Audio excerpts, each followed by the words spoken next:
So the other day, I'm cutting this gentleman's hair. He came in with his wife. She was kind of sitting close by. You know, I have the chair over there, and there's a chair over here. And she's kind of sitting there, and I'm talking with him and looking over to her, and maybe she had brought up like something in the news, and I was like, yeah, and I'm pretty knowledgeable about politics and world politics and geopolitical politics and local and national politics in the United States. So of course, I'm talking about things that I know about, and I noticed that when I start talking about the Uvalde shooting, that she gets like a little bent out of shape or something. I don't know. Maybe he's, I don't know. I don't know what it is. He's not in law enforcement or anything.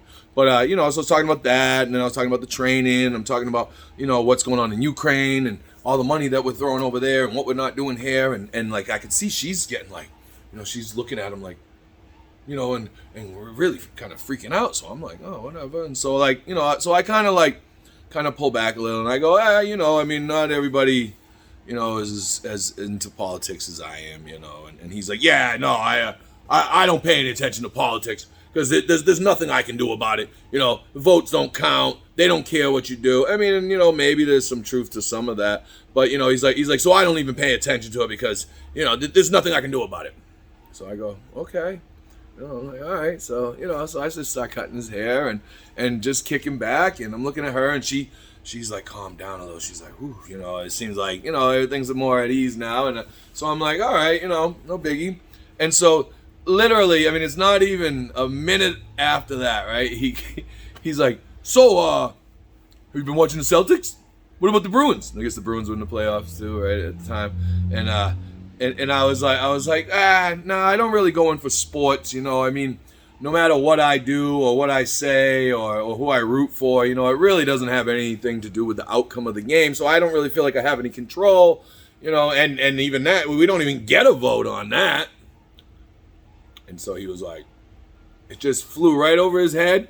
And he's like, yeah, well, the Bruins are doing great. And the Celtics, they're fucking blah, blah, blah, blah, blah, blah, blah.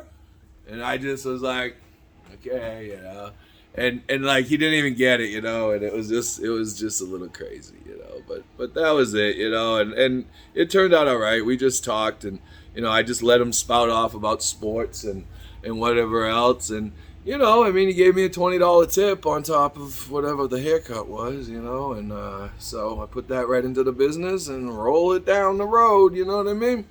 But yeah, so it's all right, it's just it's a little cray.